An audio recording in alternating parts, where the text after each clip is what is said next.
नमस्कार, मैं हूं के उपाध्याय। आप देख रहे हैं जनता टीवी। इस बार बातचीत होगी एक विशेष समुदाय की बगावत की। बगावत भाजपा को वोट देने की, बगावत भारतीय जनता पार्टी का समर्थन करने की। इसका खामियाजा मुस्लिम समुदाय के एक युवक बाबर अली को जान गंवाकर देना पड़ा। निदा खान बरेली की रहने वाली हैं, उन्हें हत्या करने की धमकी दी जा रही है। वजह है भारतीय जनता पार्टी को समर्थन। बरेली की रहने वाली निदा खान 3 तलाक का मुकदमा लड़ रही है। 3 तलाक के खिलाफ उन्होंने लंबी लड़ाई लड़ी। आज वे एक शादी समारोह में गई तो उन्हें विरोध का सामना करना पड़ा और उन्हें लगातार धमकियां मिल रही हैं। गाहे बगाए प्रत्यक्ष या अप्रत्यक्ष रूप से उन्हें धमकाया जा रहा है और इस तरह से वे परेशान हैं। उनकी सुध बुध लेने वाला कोई नहीं है। इसी प्रकार कुशीनगर, उत्तर प्रदेश में गोरखपुर से बस कुछ ही किलोमीटर दूर है कुशीनगर जिला। कुशीनगर में बाबर अली नाम के एक युवक ने भारतीय जनता पार्टी की जीत पर मिठाइयां बांटी, नारे लगाए, जय श्री राम के नारे लगाए। नतीजा ये हुआ कि मुस्लिम समुदाय के लोगों ने बाबर अली को घेर लिया। घेर करके इतना पीटा कि उसकी हत्या हो गई। बाद में मुख्यमंत्री योगी आदित्यनाथ ने बाबर अली की मां से बातचीत की। उनकी मां फूट फूट कर रो रही थी। उनके बेटे की हत्या हुई थी और इसका किसी के पास कोई जवाब नहीं था। तब मुख्यमंत्री योगी आदित्यनाथ ने कहा कि अब से मैं ही आपका बेटा हूं। सियासत अपनी जगह है। सियासत में वादे, नारे, ये सब चलते रहते हैं। चुनावी सभाओं में गर्मजोशी के साथ देने वाले भाषणों को नेता लोग तो भूल जाते हैं, लेकिन आम पब्लिक, उनके आसपास रहने वाले लोग, उनके रिश्तेदार इसको दिल पर ले लेते हैं और उसको निजी दुश्मनी मान लेते हैं। बरेली की रहने वाली दूसरी महिला थी उजमा। उजमा का घर टूटने की नौबत है। उजमा ने बीजेपी को वोट कर दिया। वो बीजेपी के 3 तलाक वाले कानून से खुश थी। उसने बीजेपी को वोट कर दिया। लिहाजा उनके एक दूल्हा, उनके पति हैं, उनके मामा है, वे नाराज हो गए। अब उसे जो है तमाम तरह की मुसीबतों का सामना करना पड़ रहा है। आखिर क्यों? मुस्लिम समुदाय के नेता भी चुप हैं। समाजवादी पार्टी, जिसे मुस्लिम समुदाय का सर्वाधिक वोट मिला है, लेकिन इस मुद्दे पर कोई नेता नहीं बोला। नहीं कोई नेता किसी पीड़ित के घर पहुंचा है। आखिर इस तरह का ये दोहरा बर्ताव क्यों? इस दोहरे बर्ताव की वजह क्या है? संविधान हम सबको आजादी देता है बोलने की, अभिव्यक्ति की। उसके बावजूद भी संविधान की जब बात आती है तो अभी भी हमारे यहाँ कई तरह की दूरियां हैं। इन दूरियों पर बातचीत करने के लिए हमारे साथ हैं आज भारतीय जनता पार्टी के प्रवक्ता अवनीश त्यागी, समाजवादी पार्टी के नेता हैं प्रमोद त्यागी और सैयद वासिक वारसी हैं, अध्यक्ष हैं देवा दरगाह ट्रस्ट के। प्रमोद गोस्वामी वरिष्ठ पत्रकार के नाते हमारे साथ जुड़ेंगे। आप सभी मेहमानों का बहुत बहुत स्वागत है। मैं समाजवादी पार्टी के त्यागी जी से बातचीत की शुरुआत करता हूं। त्यागी जी, मुस्लिम समुदाय के लोगों ने अगर भारतीय जनता पार्टी को वोट कर दिया या भारतीय जनता पार्टी के पक्ष में नारे लगा दिए, तो क्या यह उनका इतना बड़ा अपराध है कि उसकी हत्या कर दी जाए? और कुछ महिलाएं, उनको इतना विरोध का सामना करना पड़ रहा है कि उनका घर से निकलना मुश्किल हो गया है। समाजवादी पार्टी एकमात्र ऐसी पार्टी है उत्तर प्रदेश में जिसे मुस्लिम समुदाय का सर्वाधिक वोट मिला है। लेकिन इस बार खास बात यह रही कि सपा के अलावा अगर मुस्लिम वोट किसी को मिला है, बसपा कांग्रेस से भी ज्यादा, तो वो भारतीय जनता पार्टी को मिला है। समाजवादी पार्टी इस तरह की घटनाओं पर क्या सोचती है और समाजवादी पार्टी का रुख क्या है? प्रमोद त्यागी जी। देखिए उपाध्याय जी, जनतंत्र में प्रेस को एक चौथा स्तंभ माना गया है। अगर प्रेस निष्पक्ष ना हो तो अभी आप कह रहे थे कि संविधान कैसे बचेगा। वास्तव में संविधान कैसे बचेगा? आपका मैंने सुना जो आपने भूमिका कही है, आपने कितना उत्तर प्रदेश में सर्वे किया है, दूसरी पार्टियों को वोट देने के कारण कितनी घटनाएं हुई आपकी जानकारी में है इन 3 घटनाओं के अलावा? जहां तक इन 3 घटनाओं की बात है, कोई भी आदमी जिसको जनतंत्र में विश्वास है, बड़ी कुर्बानी से वोट का अधिकार मिला है, वो केवल वोट ना देने पर हत्या जैसी चीज को कोई भी सपोर्ट नहीं करेगा।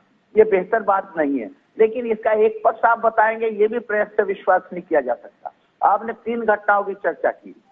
कुशीनगर जिले के बाबर की बड़ा चर्चित कांड है। क्यों एसओ सस्पेंड किया गया?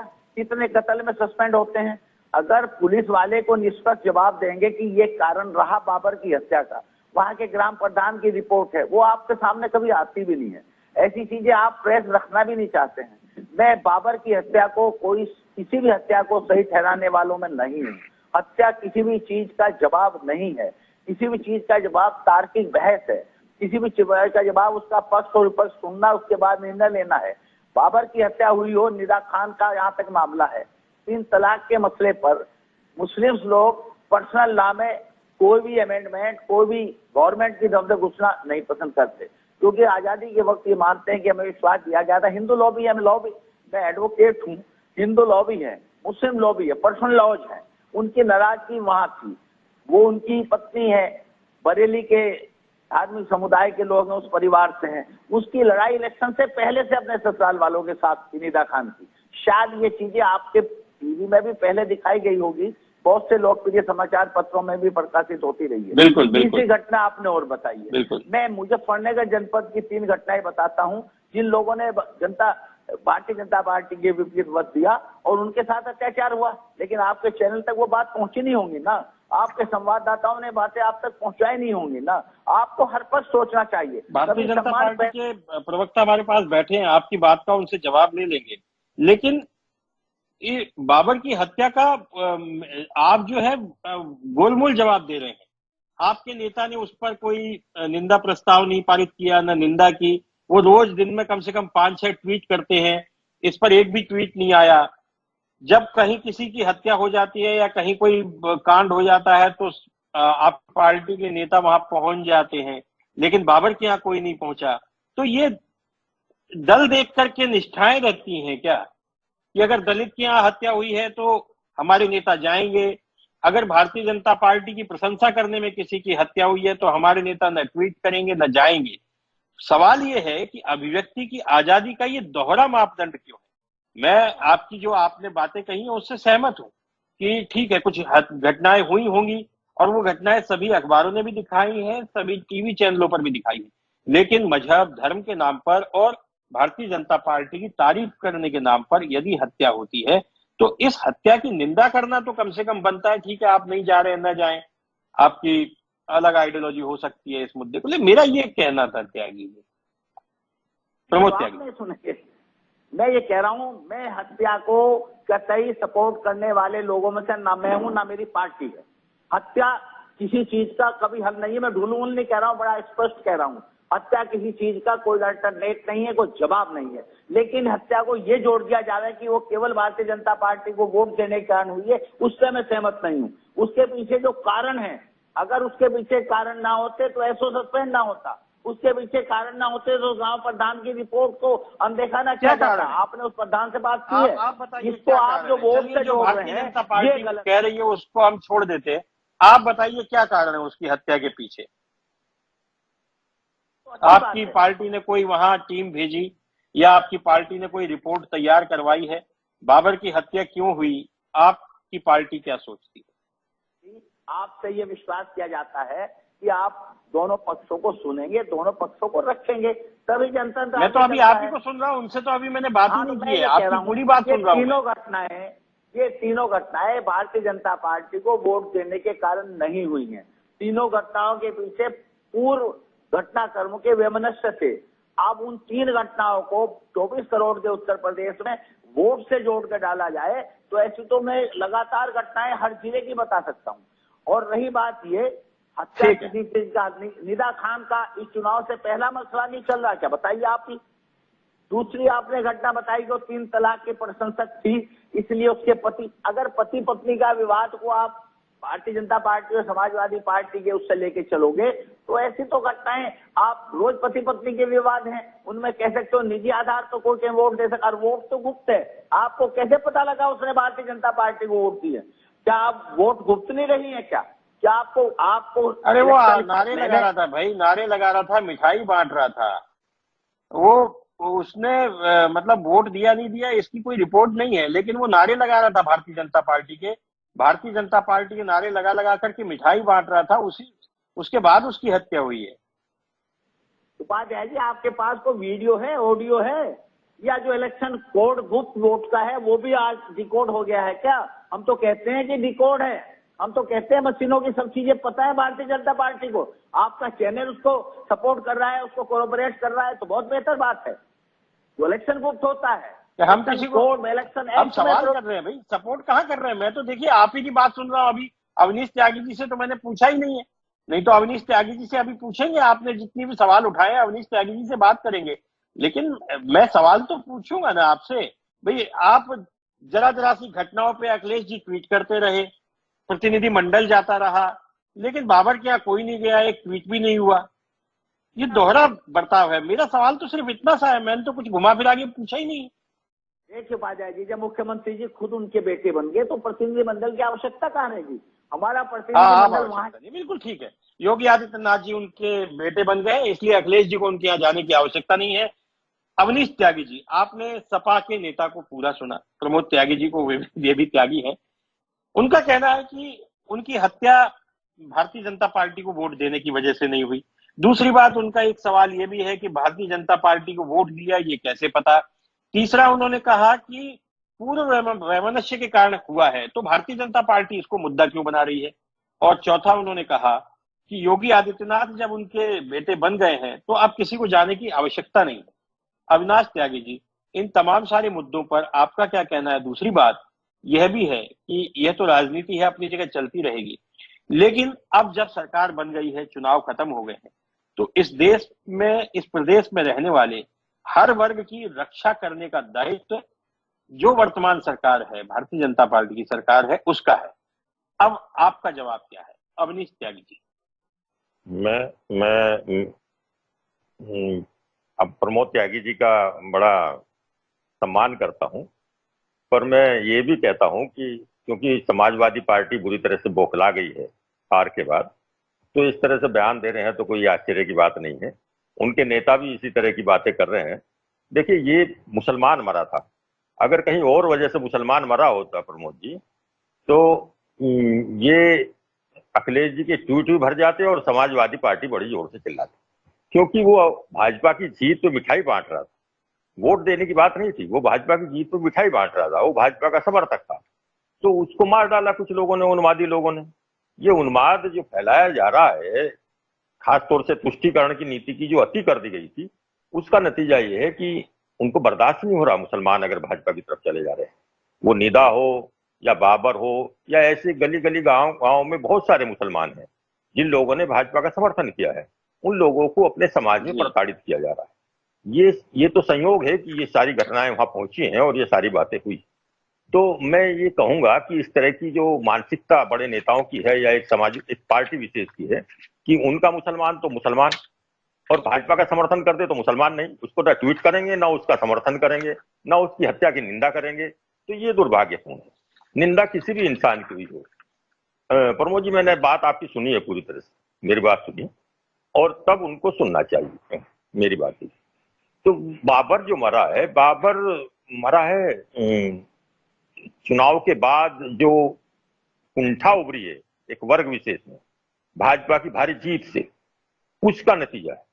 और जो उन लोगों को पढ़ाया गया है, खास एक वर्ग विशेष के और एक पार्टी विशेष के नेताओं को जिस तरह से कूट कूट के भरा गया है कि क्रांति ला देंगे, हटा देंगे, ये कर देंगे, वो कर देंगे, बर्दाश्त नहीं करेंगे, चुनाव आ जाए तो हम चुनाव के बाद हम देख लेंगे, हमारी सरकार आ रही है, जाके ईवीएम मशीनें टटोलने लगे, ईवीएम की रक्षा करने लगे, पता नहीं क्या क्या तमाशा उनको करने लगा। पर जनता के मन को वो भाप नहीं पाए कि जनता चाह रही थी बदलाव। जनता उनको नहीं चाह रही है, उनके मन को, उनके जो कार्यकाल देखा है 12 से लेकर 17 तक का, उसको बर्दाश्त नहीं कर पा रही, उसे दोहराना नहीं चाहती है। इसी कारण भाजपा को 33 सालों बाद प्रदेश में ऐसा बहुमत मिला कि कोई मुख्यमंत्री पूर्ण बहुमत के साथ, मजबूती के साथ आया। वो अपनी इस कल्याणकारी योजनाओं के कारण। मैं आपकी बात समझ गया। मुझे ये भी बताइए कि अब तमाम जगहों से इस तरह की घटनाएं आ रही हैं। कानपुर में कोई किदवई नगर है, वहां सलीम नाम के एक व्यक्ति ने भाजपा का झंडा लगा लिया, उसके साथ मारपीट हो गई। तो इस तरह की घटनाएं रोकना तो अब भारतीय जनता पार्टी सरकार की जिम्मेदारी है ना? नहीं, सरकार काम कर रही है। अवनीश सरकार ने मैं कह रहा हूं ना कि सरकार बड़ी सख्ती से काम कर रही है। जो घटना कुशीनगर की हुई, संबंधित थानाध्यक्ष के खिलाफ कार्रवाई हुई है, दोषियों के खिलाफ सख्ती से कार्रवाई हो रही है। और जो इस तरह की घटनाएं हैं, सभी जगह कहा गया है कि इस तरह की घटनाएं ना हो। और निरपेक्ष रूप से काम करें सरकार। जो आतंक फैलाना चाहते हैं, जो दहशत फैलाना चाहते हैं, ऐसे वर्ग से सख्ती से निपटा जा रहा है। ठीक है त्यागी जी। हमारे साथ अध्यक्ष हैं सैयद वाशिक वारसी जी हैं, देवा दरगाह ट्रस्ट के अध्यक्ष हैं। देवा दरगाह ट्रस्ट न केवल मुस्लिम समुदाय में बल्कि हिंदू समुदाय की भी बहुतायत संख्या में वहां लोग जाते हैं, मत्था टेकते हैं, मन्नतें मांगते हैं। अध्यक्ष जी, मैं आपसे ये जानना चाहता हूं कि ये जो हिंदू मुस्लिम चल रहा है या इस तरह की जो घटनाएं हो रही हैं, अगर किसी मुस्लिम समुदाय के व्यक्ति ने भारतीय जनता पार्टी को वोट कर दिया तो क्या उसका इस कदर विरोध होना चाहिए कि उसकी हत्या हो जाए, या जो भारतीय जनता पार्टी के झंडा डंडा लगा रहे हैं, भारतीय जनता पार्टी के कानूनों के साथ खड़े हैं, उनको धमकियां दिया जाना चाहिए? आप क्या सोचते हैं इस मुद्दे को लेकर के, वारसी साहब? जी, ये तो बिल्कुल गलत है। हमारे हजरत हाजी हाफिज सैयद वारिस अली शाह साहब देवा शरीफ का संदेश रहा है कि मोहब्बत करो, और जो मोहब्बत करे वो हमारा है। तो हमारा जो मिशन है, जो संदेश है, वो हम पूरे भारत में मोहब्बत को लेके इसको प्रचार करते हैं, फैलाते हैं, और लोगों के दिलों में हिंदू मुसलमान का सबसे बड़ा केंद्र जो है वो देवा शरीफ है। ये जो घटना हुई है ये बहुत ही निंदनीय है, बहुत गलत है। अगर कोई मुसलमान, कोई भी, उसमें जात का कोई वो नहीं है, अगर वो योगी जी से मोहब्बत कर रहा है, मोदी जी से कर रहा है, तो वो उसका फैसला है, वो आजाद है, वो कर सकता है। और उसके लिए कोई भी ऐसा समाज, वो चाहे मुस्लिम हो या वो दूसरा समाज हो, जो एक गलत अपने दिमाग में प्रोपेगेंडा रखता है कि साहब ये ऐसा नहीं होगा तो हम इनके साथ ये करेंगे, वो बिल्कुल गलत है। हमारी तरफ से और हमारे पूरे समाज की तरफ से इसकी घोर निंदा हम करते हैं कि अगर वो एक मासूम एक इंसान, अगर वो योगी आदित्यनाथ जी से प्रेम कर रहा है, मोहब्बत कर रहा है, तो उसको इनको सपोर्ट करना चाहिए। उसको इनको परेशान और उसके हिसाब से दबाव में नहीं लेना चाहिए। आज इस वक्त उत्तर प्रदेश में सबसे बड़ी चीज यही है कि इस चुनाव में बहुत ही मुसलमानों ने योगी आदित्यनाथ को वोट किया है और बड़े मोहब्बत से किया है, क्योंकि उनका हम लोग से भी बड़ा अच्छा साबका है मुख्यमंत्री जी का। वो देवा अपने आदमियों को गोरखनाथ जी से भेजते हैं, यहाँ देवा के बाद लोग मथुरा जाते हैं, तो हम सब एक साथ होके एक ताली बजाते हैं। और इसमें अगर कोई राजनीति करता है, कोई इस तरह से गलत परेशानियां पैदा करता, तो वो हमारे यहाँ का राष्ट्र विरोधी है, दुश्मन है देश का। हम चाहते हैं, हमारे सबसे बड़ा पर्व होली था, आपने देखा होगा कि देवा शरीफ में सबसे अच्छी हिंदू मुस्लिम एकता की होली हुई और सबने बड़े प्यार से लगन से होली की, उसके बाद गले मिले और एक दूसरे के घरों में गए। तो हमारी जो संस्कृति है, हमारा जो हम जहाँ पले बढ़े हैं और जो हमारे जो पीर हैं वारिस अली शाह, उनका सबसे बड़ा यही संदेश था कि देखो देखो मोहब्बत करो। आपको मालूम होगा सैयद वारिस अली शाह साहब ने 3 बार रूप किया है श्री कृष्ण जी का। जब उनके एक बहुत ही मानने वाले थे, राजा मैनपुरी थे, तो वो कहने लगे कि बाबा हमको वापस जाना है 4 दिन के लिए मथुरा। तो आप कहते मथुरा कहाँ करिए जाएंगे, का कृष्ण यहाँ नहीं है। और आपने अपना कपड़ा पूरा डाला और 3 बार कृष्ण जी का रूप दिया। तो जब कृष्ण जी का रूप दिया तो उन्होंने कहा बस अब यही तुम ही मेरे कृष्ण हो, तुम ही मेरे शिव हो, अब मुझे तुम्हें छोड़ कर कहीं नहीं जाना। आज सबसे बड़ी देवा की परंपरा है, देखिए, मोहब्बत। और मैं 3 बार प्रधानमंत्री जी से मिल चुका हूँ, वहाँ भी मैंने यही कहा है कि देखिए देश में इस वक्त जो है हमें मोहब्बत की सख्त जरूरत है। जो पार्टियां जिसकी नहीं बनती किसी से कुछ है तो चुप बैठे। हम जो इस वक्त दोनों आदमी काम कर रहे हैं उसका मुझे सपोर्ट करना चाहिए, मुझे आगे बढ़ना चाहिए और लोगों को साथ, उनके जो दिमाग गंदे लोग कर देते हैं उस दिमागों को आगे बढ़ाना है कि भाई इस देश की एकता को, अखंडता को और इसको मजबूत बनाने के लिए हमको सबसे अच्छा मेल मोहब्बत रखना है। हमें बुराइयां नहीं तलाशनी, हमें अच्छाइयां तलाशनी है कि क्या क्या अच्छा किया। तो मेरा तो यही है कि भाई वारसी साहब, आपने हमारे साथ वरिष्ठ पत्रकार हैं प्रमोद गोस्वामी जी, आपने प्रमोद जी तीनों वक्ताओं को सुना। मेरा सवाल भी आपसे ये है कि भारतीय जनता पार्टी की प्रशंसा करने पे हत्या हो गई, इस बात को रिपीट करने से कोई फायदा नहीं। भारतीय जनता पार्टी मुस्लिमों के वोट तो लेती है, लेकिन किसी मुस्लिम को प्रतिनिधित्व नहीं देती, टिकट नहीं देती। और ये जो घटनाक्रम हो रहा है, चाहे वो बाबर की हत्या हो, चाहे निदा खान का मामला हो, चाहे उज्मा का हो, या किदवई नगर में एक मुस्लिम सलीम का मामला हो, और भी तमाम तरह की इस तरह की घटनाएं हैं। इस तरह की जो घटनाएं हैं उनको आप किस तरीके से देखते हैं और इनके कारण क्या है? ये समाज में ये नफरत आ कहां से रही है? अभी अध्यक्ष देवा दरगाह ट्रस्ट के अध्यक्ष हैं, वो मोहब्बत की बात कर रहे थे, तो हम सब लोग मोहब्बत से क्यों नहीं रहते? चुनाव तो अब खत्म हो गए, किसी एक पार्टी को जीतना है, किसी एक पार्टी को हारना है, और ये जनता फैसला करती है। किसी एक पार्टी के हाथ में भी नहीं है कि कौन जीतेगा कौन हारेगा। इन सब के बाद में इस तरह की जो नफरतें हैं, जानलेवा नफरत, तो ये नफरतें कहां लेके जा रही हैं प्रदेश को? प्रमोद जी। उपाध्याय जी, निश्चित रूप से ये चिंता का विषय है कि जिस ढंग से वो किसी भी, ये लोकतंत्र में और संविधान में हमारा अधिकार है कि हम किसे वोट दें, किसके साथ खड़े हों, किसका अपोज करें, ये लोकतंत्र की ये खूबसूरती है। लेकिन पिछले 30-35 वर्षों से अगर आप देखें तो जो देश में एक हिंदू और मुस्लिम की जो एक राजनीति की शुरुआत हुई, जो अपने चरम पर आ गई। अब मुझे लगता है कि सुखद पक्ष ये भी है कि अब मुस्लिम समुदाय के लोग जो भारतीय जनता पार्टी को फूटी आंख नहीं सुहाते थे, या उनकी नीतियों से वो सहमत नहीं होते थे, या उनसे वो समझते थे कि शायद ये मुस्लिम विरोधी पार्टी है, मुझे लगता है कि वो भ्रम दरक रहा है अब।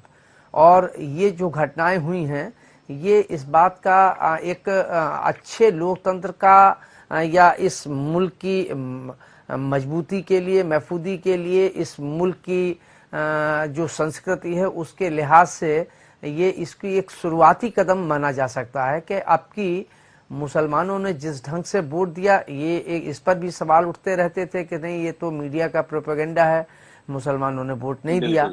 लेकिन अब जिस ढंग से खुल के मुस्लिम समुदाय, भले ही अभी वो संख्या नगण्य हो, कम हो, ये बात आप कह सकते हैं, इस पर एक डिबेट हो सकती है, लेकिन प्रमोद जी, बसपा और कांग्रेस से ज्यादा है, यानी मुसलमान भारतीय जनता पार्टी की तरफ शिफ्ट होने लगा है।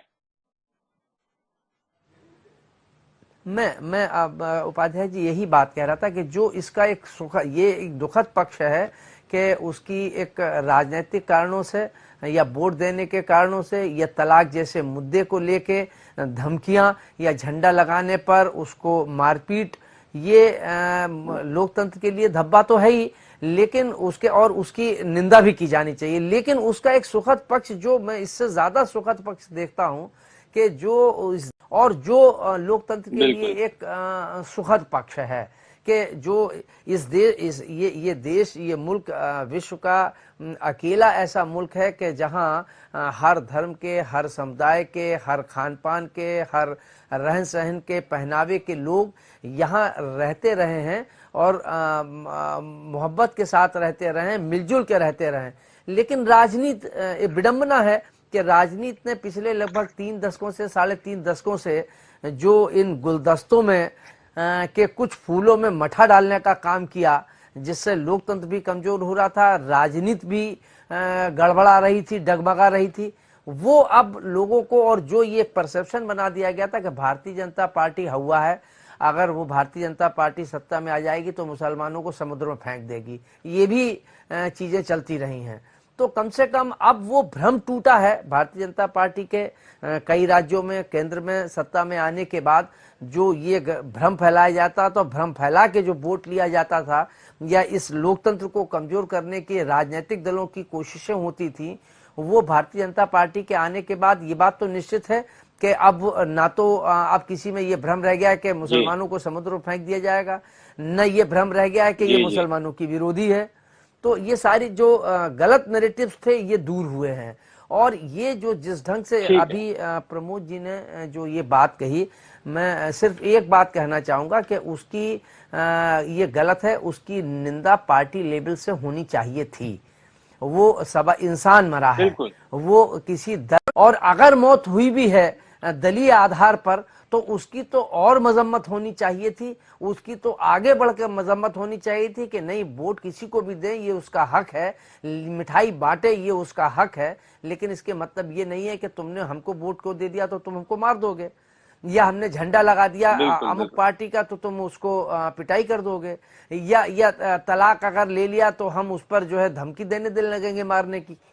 तो ये जो चीजें हैं निश्चित रूप से ये एक समाज में राजनीतिक परिप्रेक्ष्य में कह रहा हूं, जो समाज में एक गलतफहमियां थी वो गलतफहमियां दूर हो रही हैं, और बेहतर होता जो ये बात कही कि योगी जी ने उसको अपना बेटा मान लिया। तो इसलिए ठीक है प्रमोद जी, मतलब ठीक है, आते हैं प्रमोद जी। आपके प्रमोद त्यागी जी, आपने सुना गोस्वामी जी कह रहे थे, गोस्वामी जी किसी राजनीतिक दल से ताल्लुक नहीं करते, पुराने पत्रकार हैं। भारतीय जनता पार्टी का एक भय फैलाने की कोशिश तमाम राजनीतिक दलों ने की मुस्लिमों का वोट प्राप्त करने की। भारतीय जनता पार्टी की तरफ धीरे धीरे मुस्लिम आकर्षित हो रहे हैं, ये सपा के लिए भी खतरे की घंटी है। खासतौर पर उत्तर प्रदेश में मुस्लिमों का एक मुश्त वोट सपा को मिलता रहा है। अभी हाल ही में आपने पढ़ा होगा कि आरएसएस रमजान के महीने में इफ्तार की दावतें प्रतिदिन करने जा रहा है आंध्र प्रदेश में। तो जाहिर है कि वो अब मुस्लिमों पे काम करने लगे हैं।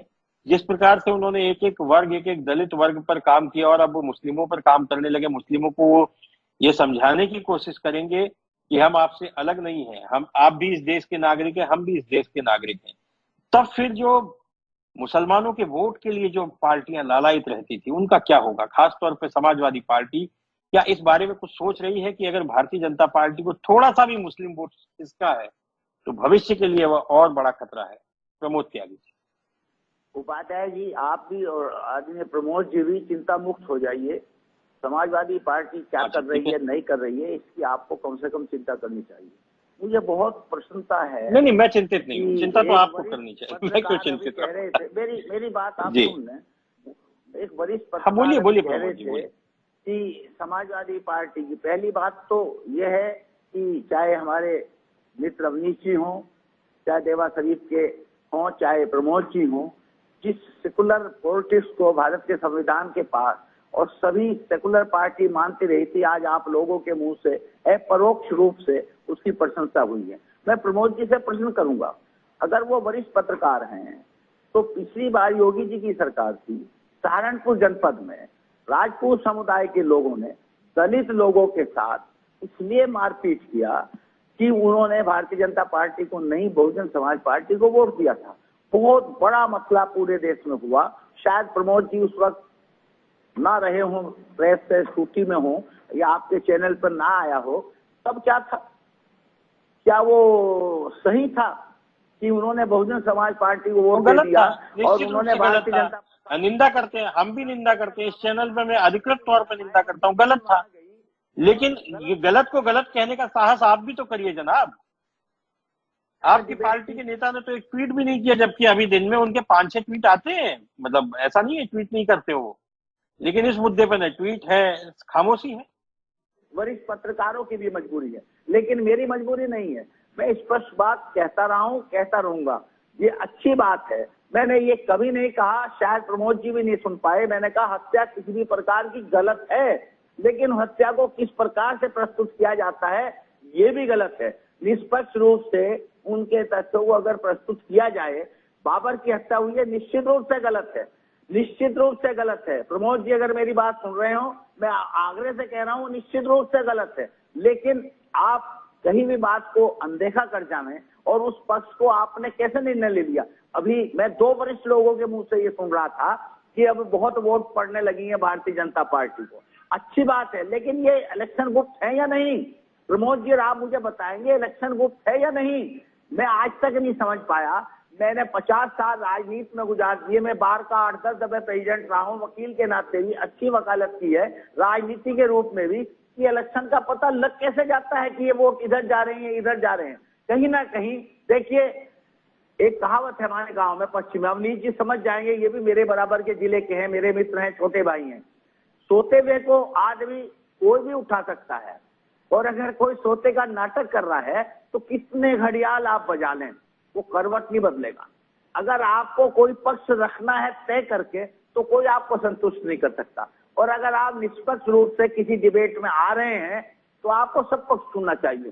धार्मिक आधार पर, जाति आधार पर पंथ निरपेक्ष तो हमारा संविधान है, हमारे प्रिम्बल में है पंथ निरपेक्ष।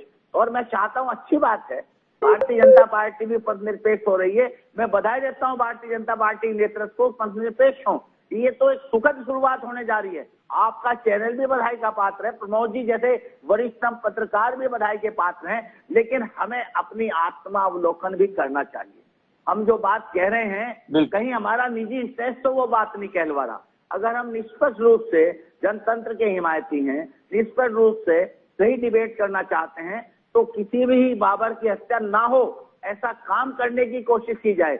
और भी हत्याएं हुई हैं, मैं नोएडा की बहुत जगह ये बता सकता हूँ, उस पर तो प्रमोद जी ने कभी राय नहीं रखी। प्रमोद जी मेरी बात सुनिए। आपने बिल्कुल हत्या की निंदा की और आपने बिल्कुल डंके की चोट पे कहा कि नहीं होनी चाहिए, किसी भी तरह की हत्या की निंदा की। लेकिन यही बात आपके नेता ने क्यों नहीं कही? आपके नेता को क्या आपत्ति थी? आपने कितने अच्छे तरीके से समझाया, हमारे समझ में भी आ गया। और आपने कहा कि वो हत्या नहीं होनी चाहिए, चाहे किसी की भी हत्या हो, जायज नहीं कह सकते। तो आपके नेता ने क्यों नहीं की? मेरा सिर्फ इतना सा सवाल है। हिंदू हूँ, मैंने वोट दिया है, मेरे परिवार ने वोट दिया है, मेरे मिलने वालों ने वोट दिया है। अब वो प्रमोद जी माने ना माने, उनको सहमत करना मेरी जिम्मेदारी भी नहीं है। मैं उनको संतुष्ट करना मेरा ड्यूटी नहीं है। लेकिन सही बात कहना मेरा प्रमोद जी को संतुष्ट करने की नहीं कह रहा हूं मैं कह रहा हूं आपके नेता ने निंदा नहीं की है। मैं ये कह रहा हूं जिस प्रकार से आपने अभी कड़े शब्दों में निंदा की, उस तरह के सामान्य शब्दों में भी निंदा आपके नेता ने नहीं की। मैं ये कह रहा हूं। अपने फोन से निकाल के अभी दिखा सकता हूं। उन्होंने ट्वीट किया है कि किसी भी हत्या का हम समर्थन नहीं करते हैं, समाजवादी। लेकिन हत्या के कारणों का भी सही पता होना चाहिए। मुझे बहुत कुछ बातें हैं, घटनाओं का पता है। मैं नहीं चाहता कोई वैमनस्य बढ़े। मैंने सहारनपुर का, प्रमोद जी जवाब देते सहारनपुर की घटना का, मैं उनको बहुत ध्यान से शांतिपूर्वक सुन रहा था तो उन्होंने बात कही। अवनीश त्यागी जी, हत्या के कारणों का भी पता लगना चाहिए। दूसरी बात, इसमें अल्पसंख्यक आयोग ने संज्ञान लिया है। अल्पसंख्यक आयोग को संज्ञान क्यों लेना पड़ा? सरकार की कार्रवाई क्यों नहीं हुई? और जैसा प्रमोद जी लगातार सवाल कर रहे हैं कि हत्या के पीछे के कारणों पर जाना चाहिए, आप और आपकी पार्टी और आपकी सरकार इस मुद्दे पर किस तरीके से लेते हैं, किस तरीके से सोचते हैं? अवनीश त्यागी जी, जो हत्या हुई है वो पहले दिन से ही, जब से ये घटना हुई है तभी से सरकार बहुत सतर्क है। खुद मुख्यमंत्री जब पीड़ित परिवार से बात कर लें, इससे बड़ी बात कुछ होनी चाहिए। और कार्रवाइयां हो रही हैं, दोषियों पे कार्रवाई हो रही है, पुलिस वालों पे कार्रवाई हुई है। और जहां तक आप ये बात कह रहे हैं कि भाई सरकार आश्वस्त करे और अल्पसंख्यक आयोग तक क्यों गया, क्योंकि अल्पसंख्यक से जुड़ा मसला है, तो निश्चित रूप से आयोग के पास जाएगा, आयोग संज्ञान लेगा। ये तो स्वतः संज्ञान लेते हैं आयोग, और उसने संज्ञान लिया होगा। ये मुसलमान की हत्या हुई, अगर ये मुसलमान की हत्या पे अखिलेश जी इतने शांत बने हुए हैं क्योंकि उसने भाजपा को समर्थन करा, भाजपा का जय जय करी, तो मुसलमान अगर वो किसी कुछ और तरह का होता तो दूसरा रूप होता उनका। इतना तुष्टीकरण करना ठीक नहीं होता। ये मैं और कहूंगा, मैं प्रमोद जी से भी, आदरणीय प्रमोद जी से भी कहूंगा कि इस तरह के लोग जो इस तरह जो हत्या कर रहे हैं लोग, एक तत्व जो है, एक वर्ग जो है, उसको बढ़ावा मिल रहा है। एक दहशतगर्दी को बढ़ावा देने वाले उन लोगों को बढ़ावा दे रहा है। उनकी बड़ी सख्ती से उनकी निंदा की जानी चाहिए थी। पार्टी, समाजवादी पार्टी का ये पहला दायित्व बनता था कि ऐसे लोगों को उकसावा ना मिले, उन्हें बढ़ावा ना मिले, उनको ऐसे तत्वों का कड़ाई से खंडन करना चाहिए। और दुर्भाग्य है कि समाजवादी पार्टी की तरफ से, केंद्रीय नेतृत्व की तरफ से कभी ऐसा नहीं हुआ। और केवल वोट बैंक के लिए पिछले 5 सालों में योगी जी के कार्यकाल में जिस तरह से अल्पसंख्यक लोगों को योजनाओं का लाभ सीधा मिला है, उससे बेचैनी बढ़ी है। अल्पसंख्यकों का रुझान, अल्पसंख्यकों के बीच जो कड़वाहट फैलाई गई है पिछले वर्षों से, वो कम हो रही है। वो कम इसलिए हो रही है कि योगी राज में 5 साल में जिस तरह से लोक कल्याणकारी योजनाओं का फायदा निचले स्तर तक पहुंचा, एक मुसलमान को सबसे ज्यादा कल्याणकारी योजनाओं का फायदा उठाने वाले हमारे अल्पसंख्यक वर्ग के लोग हैं। तो इससे ये दहशत अब एक खास पार्टी में बैठ गई है कि कहीं उनका वोट बैंक न खिसक जाए। वोट बैंक की दहशत, गायब होने की दहशत इतनी है कि मैं उपाध्याय जी बताऊं कि माननीय अखिलेश यादव जी अयोध्या जाते हैं, हनुमानगढ़ी का दर्शन करते हैं, पर रामलला दर्शन करने नहीं जाते हैं। उन्हें डर लगता है कि कहीं वही ये बवाल उनके पीछे न चिपक जाए। तो इस तरह की मानसिकता, इस तरह की राजनीति अब बंद हो जानी चाहिए। सन 2014 के बाद से देश विकास की राजनीति की तरफ बढ़ा है। जातिवादी और धर्मवाद की राजनीति टूटने लगी है। यही वजह है कि पिछले 5 सालों में कोई दंगा नहीं हुआ और समाजवादी के कार्यकाल में इतने दंगे हुए कि कारोबार चौपट, दहशत फैली, सारे तमाम जितने बवाल हुए वो इसीलिए हुए कि एक खास तबके के लोगों को, जो दहशत फैलाने वाले लोगों को। एक सवाल और है अवनीश जी कि भारतीय जनता पार्टी आप जिस प्रकार से आज मुसलमानों के रहनुमा होकर बात कर रहे हैं, लेकिन आपने देखा कि भारतीय जनता पार्टी ने किसी भी एक मुस्लिम समुदाय के व्यक्ति को टिकट नहीं दिया। चुनाव के बाद मंत्री बनाया, ये बात सही है, लेकिन चुनाव से पहले किसी को भी टिकट नहीं दिया। ये क्या वजह रहती है? और ऐसा पहली बार हुआ ऐसा नहीं है, पिछले चुनाव में भी ऐसा हुआ था, तो क्यों ऐसा होता है अवनीश जी? टिकट देना जो है वो जीत हार के समीकरणों के आधार पर तय करता है। किस जाति, किस क्षेत्र की जरूरत है, कौन कार्य करता है, कहाँ क्या है, इस पर निर्भर करता है। समाजवादी पार्टी भी टिकट बांटती है, बहुत लोगों को टिकट देती है, नहीं देती है, ये तो पार्टी का अपना निर्णय होता है क्या रणनीति के तहत टिकट दिए जाते हैं। पर भाजपा ने मुस्लिम प्रतिनिधित्व देने के लिए एक मंत्री बनाया है, राज्यसभा भी भेजे जाते हैं, ठीक है, विधान परिषद भी भेजे जाते हैं। तो ऐसा नहीं कहना चाहिए कि हम उनको प्रतिनिधित्व नहीं दे रहे, उनको प्रतिनिधित्व है, पूरा सम्मान है, पूरी सुरक्षा है। आप एक ऐसी दरगाह के अध्यक्ष हैं जहां होली के दिन रंगोत्सव मनाया जाता है, मिठाई बांटी जाती है, सूफी नगमे गाए जाते हैं, फिर राजनीति में इस कड़वाहट को देख करके आपको क्या लगता है, क्या सोचते हैं आप, और भविष्य क्या देखते हैं राजनीति का? वाकई कहा, देखिए मेरा तो मानना ये है कि प्रेम और सौहार्द और मोहब्बत से बढ़ के कुछ नहीं है, और जितनी कोशिश होती है हम लोग यही करते हैं कि सब, चाहे कोई भी पार्टी हो, मोहब्बत से रहें। और ये सब चुनाव आते और जाते हैं, हार जीत होती है और इसका कोई मतलब नहीं है, लेकिन जो अब है 5 साल वो बहुत सौहार्द से, प्यार से, मोहब्बत से। अगर कोई मुसलमान भाई अपनी श्रद्धा, अपनी मोहब्बत भाजपा को दिखा रहा है तो उसमें कोई परेशानी की बात नहीं है, उसको उसी तरफ रहने दिया जाए, उनके गुणगान गाए और उनके विकास के साथ रहे। दूसरी पार्टियों ने इतने जबरदस्त तरीके से मनगढ़ंत करके लोगों को लड़वाया भिड़वाया, उस चीज का अब खात्मा होना चाहिए। अब ये हमारा आजाद और प्रेम से भरा हुआ भारत देश है, इसको मौजों से और प्यार से ही, रंगों से सजा लेना चाहिए, अपने दिलों से, दिमाग से निकाल देना चाहिए दहशतगर्दी, और जो दहशतगर्द है, गुंडाइज्म है, उसके खिलाफ कठोर कार्रवाई होना चाहिए।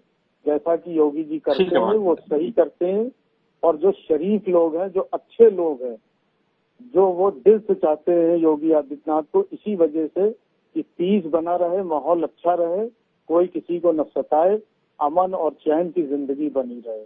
हम लोगों का यही प्रयास है कि पूरे भारत में अमन, चैन और मोहब्बत से रहे, और ये जो विकास, बिल्कुल मोहब्बत है। वासी साहब बिल्कुल आपकी बात से सहमत हूँ। प्रमोद गोस्वामी जी, आखिरी सवाल आपसे है, इसके बाद इस डिबेट को समाप्त करते हैं। सवाल ये है कि भारतीय जनता पार्टी को जिस प्रकार से, चाहे कम संख्या में मुस्लिम वोट मिले हों, लेकिन मुस्लिम भारतीय जनता पार्टी की तरफ आ रहे हैं, तो क्या भारतीय जनता पार्टी को नए सिरे से अपनी नीतियों को के बारे में या रणनीति के बारे में विचार नहीं करना चाहिए? प्रमोद जी। नहीं, उपाध्याय जी, पहले तो जो प्रमोद त्यागी जी ने बात कही, उनके 2-3 सवाल उठाए, उनकी जिज्ञासा को ठंडा कर दिया जाए। प्रमोद जी, मैंने, आपने निंदा की, उस पर सवाल नहीं उठाया। मैंने ये बात कही कि क्या पार्टी को निंदा नहीं करनी चाहिए थी?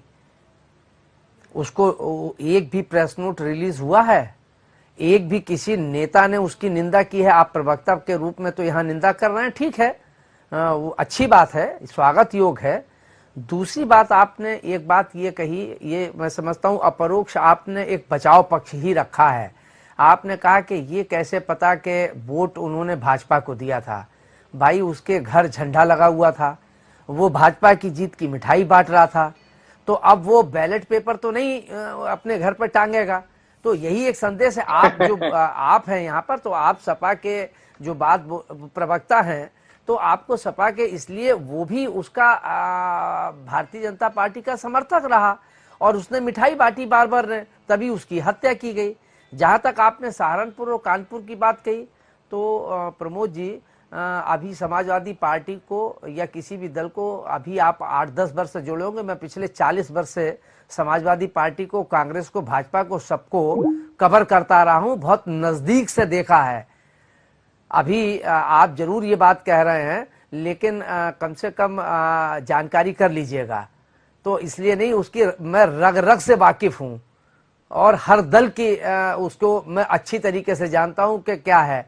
तो मैंने और कभी भी मैंने दलीय आधार पर कोई टिप्पणी नहीं करता। जो सही है उसको सही कहता हूं, गलत है उसको गलत कहना चाहिए। आपको मैंने नहीं कहा कि आपने तो आते ही सबसे पहले निंदा की, वो मैंने सुना था और सभी लोगों ने जो बैठे हैं उन्होंने सुना था। सवाल आपके निंदा की नहीं है, सवाल पार्टी के निंदा की है कि पार्टी को निंदा करनी चाहिए थी। एक, और वो मुस्लिम हो या हिंदू हो, सिख हो या ईसाई हो, इससे कोई मतलब नहीं, लेकिन जिन कारणों से हत्या की गई कि वो मिठाई बांट रहा था, उसके आधार पर उसकी हत्या की गई, ये उसका आधार हो सकता है या माना जाना चाहिए। उसके घर झंडा लगा था और वो मिठाई भाजपा के जीत की बांट रहा था, तो इसके मतलब है कि भाजपा को उसने वोट दिया होगा। इसलिए इस आधार पर कहा जा सकता है वोट तो गोपनीय होता है, उसको तो ना आप देख सकते हो ना हम देख सकते हैं। दूसरी बात जो उपाध्याय जी आपने कही कि भारतीय जनता पार्टी अपनी रीत नीति में बदलाव करेगी, निश्चित रूप से उसको अगर आप देखिए वो नीति रीत में बदलाव कर रही है, ऐसा मुझे बिल्कुल स्पष्ट दिखाई दे रहा है। उत्तर प्रदेश की जो जातिगत राजनीति, उत्तर प्रदेश की लगभग 3 दशकों से तो मैं बहुत नजदीक से देख रहा हूं कि सत्ता में कौन आएगा ये जातिगत समीकरण तय करते हैं। लेकिन भारतीय जनता पार्टी ने इस बार जातिगत समीकरणों को आईना दिखा दिया, लाभार्थी एक वर्ग खड़ा करके। उसने सभी वर्गों के लिए जो अन्न बांटा, उससे सभी वर्ग के लोगों ने लाभ उठाया और फिर उसका ये परिणाम निकला कि जातिगत समीकरण भी टूटे। और शायद यही एक वजह ये भी है कि जो मुस्लिम समुदाय उधर गया तो जो लाभार्थी वर्ग में वो भी आता है, तो वो भी कहीं इस बात से प्रभावित हुआ कि नहीं, हमारी कोरोना के कारण या हमारी गरीबी के कारण या हमारी अन्य कारणों से हमको तेल, घी, अनाज मिला, तो वो उसने कहीं ना कहीं उसके मन मस्तिष्क पर इसका प्रभाव हुआ और उसने अपना वोट दिया। तो उसने ये भारतीय जनता पार्टी की रणनीति का ही हिस्सा मैं मानता हूं कि वो जिस ढंग से उसने योजना सब लोगों के लिए लागू करी, उससे जातिगत समीकरण भी दरके हैं और मुस्लिम समुदाय में भी कहीं ना कहीं उसने पैठ बनाने की कोशिश की है। और मुझे लगता है कि आगे और जाके, अभी अगर आप देखें तो संघ प्रमुख जी ने, भागवत जी ने भी ये बात कही है अपने 2-1 उद्बोधन में कि नहीं, मुस्लिम समाज को और सब लोगों को भी जोड़ा जाना चाहिए और उसको जोड़ने पर काम करें। और अभी उपाध्याय जी जो आप कह रहे थे वो बात सही है कि दलितों पर पिछले 7-8 वर्षों से भारतीय जनता पार्टी बराबर काम कर रही थी, अब की उसका लाभ भी मिला है और लाभार्थी से मुस्लिम को भी आया और आगे भी मुझे लगता है कि भारतीय जनता पार्टी जिस ढंग से एक रणनीति बनाती है, जिस ढंग से चलती है, तो मुझे लगता है कि वो अब की उसका पूरा फोकस जो है वो मुस्लिम समाज पर ही होगा कि उनमें ये भरोसा और विश्वास पैदा किया जाए। प्रमोद गोस्वामी जी, आपकी बात से मैं सहमत हूं। तो आपने जो कहा कि तुष्टीकरण की नीति हमें कहां तक लेके जाएगी, लेकिन आज हमारे पास वक्त इतना ही है। आप सब लोग हमारे साथ जुड़े, आप सब लोगों का बहुत बहुत धन्यवाद। यह थी भारतीय जनता पार्टी को वोट देने के बाद मुस्लिम समुदाय की जो नाराजगी है सामने आ रही है, उसको लेकर के बहस। अभी भारतीय जनता पार्टी को वोट देने के तमाम जगह से छोटे छोटे कई मामले आ रहे हैं। इन मामलों को लेकर के आगे क्या होता है, भारतीय जनता पार्टी की रणनीति क्या होगी, भारतीय जनता पार्टी इन्हें किस रूप में लेती है, और समाजवादी पार्टी जो मुस्लिमों की खैरख्वाह बनती है, रहनुमा बनती है, समाजवादी पार्टी की तरफ से एक भी ट्वीट इस तरह की घटनाओं पर न आना, ये चिंता का विषय है। लोकतंत्र में हार जीत चलती रहती है, राजनीति में जय पराजय का खेल चलता रहा है, चलता रहेगा, लेकिन न हार में न जीत में सबसे बड़ा जो लोकतंत्र का मजबूत स्तंभ है वह है जनता जनार्दन की आवाज। अगर जनता जनार्दन के ऊपर इस तरह के हमले होते रहेंगे, भीड़ इस तरीके से हत्याएं करती रहेंगी, तो यह निंदनीय है, इसकी निंदा की जानी चाहिए। लेकिन राजनीति के खेल अजब गजब है, राजनीति के खेल निराले हैं। राजनीति आगे क्या गुल खिलाती है, राजनीति में आगे क्या होने वाला है, ये कोई नहीं जानता। लेकिन इस तरह की घटनाएं रुकनी चाहिए। ये समाज में वैमनस्य पैदा करती हैं, ये समाज को तोड़ने का काम करती हैं।